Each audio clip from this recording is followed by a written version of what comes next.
Okay, so this is a tutorial on some of the important veins of the body. So I'm going to start at the heart and then work outwards and talk you through some of the important veins that you should know. So this is the right atrium and this is the right ventricle of the heart. And deoxygenated blood returns to the heart, to the right side of the heart via the venous system. So this vessel superior to the right atrium is called the superior vena cava, and below you've got the inferior vena cava. So you can see the inferior vena cava running all the way down to the pelvic region where it splits. So the superior vena cava forms from these two branches. So you can see that these vessels lie behind the clavicle. So this and the breastbone, which I've removed here, would lie anteriorly here. So the superior vena cava is formed from these two veins which drain into it, and these are the brachiocephalic veins. So you've got the right and the left brachiocephalic veins. This vein which arches over here and runs underneath the clavicle is called the subclavian vein, because it runs underneath the clavicle, so sub, under, clavian, referring to clavicle. So you've got the subclavian vein draining into the brachiocephalic vein, which joins with the other brachiocephalic vein to form the superior vena cava.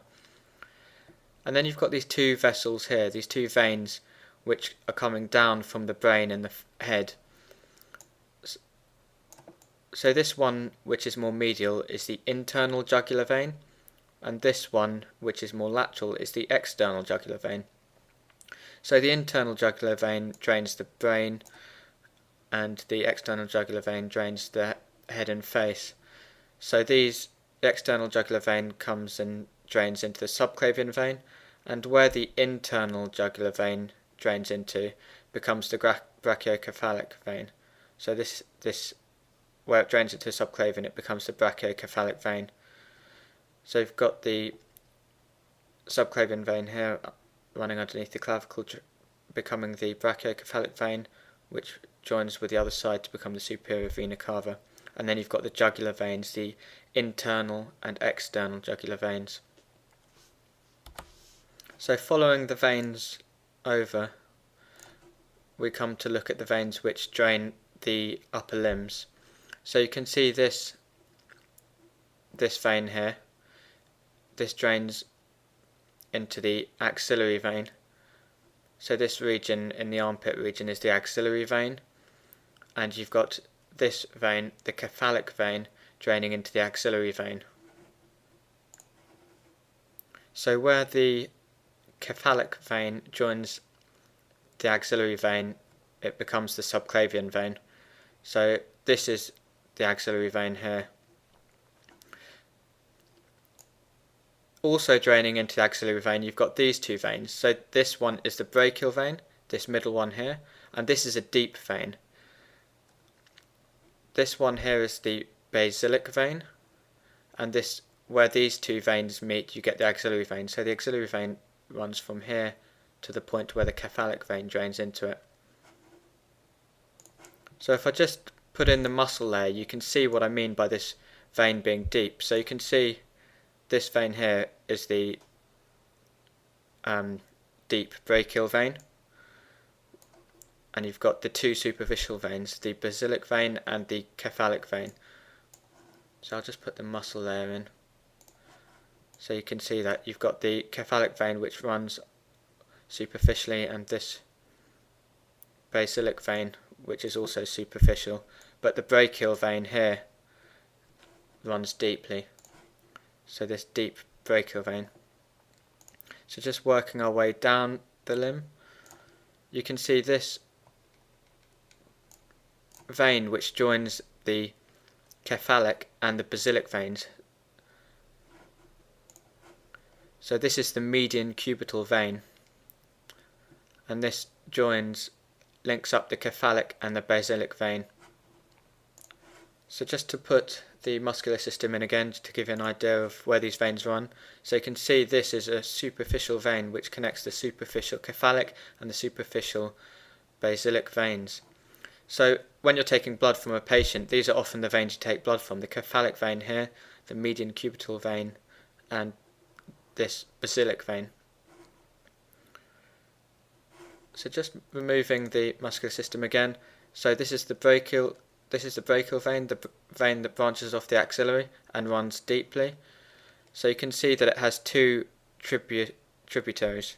You've got the radial vein and the ulnar vein, and these are deep veins also. So they run deep under the muscle there. So the brachial vein is formed by the joining of the radial and the ulnar vein, which run on the radial side. So the radial vein runs down the radial bone and the ulnar vein runs down the ulnar bone, hence the name. So just to quickly go over that again, you've got the subclavian vein, which has the cephalic vein, which drains blood from the axillary vein. So you've got the axillary vein going into the subclavian vein, going into the brachiocephalic vein, going into the superior vena cava. Joining the axillary vein, you've got three branches. You've got the cephalic vein, which is a superficial vein, and you've got the basilic vein, which is a superficial vein, and then you've got this deep vein, which is the brachial vein. So the cephalic and the basilic veins run all the way down the arm. So you can see it running all the way down here, and they're superficial along their entire course. So the basilic vein on the medial side running all the way down, and it's superficial. The brachial vein, which runs deep, splits here, so it's formed from the radial and the ulnar veins, which are deep, and the radial and ulnar veins run down the respective bones, so the radial and ulnar bones, and they join to form these palmar arches. So you've got a deep and a superficial palmar venous arch, which are formed by the radial and the ulnar veins. So you'll be able to see which one's superficial if I rotate it around. So you can see this arch here,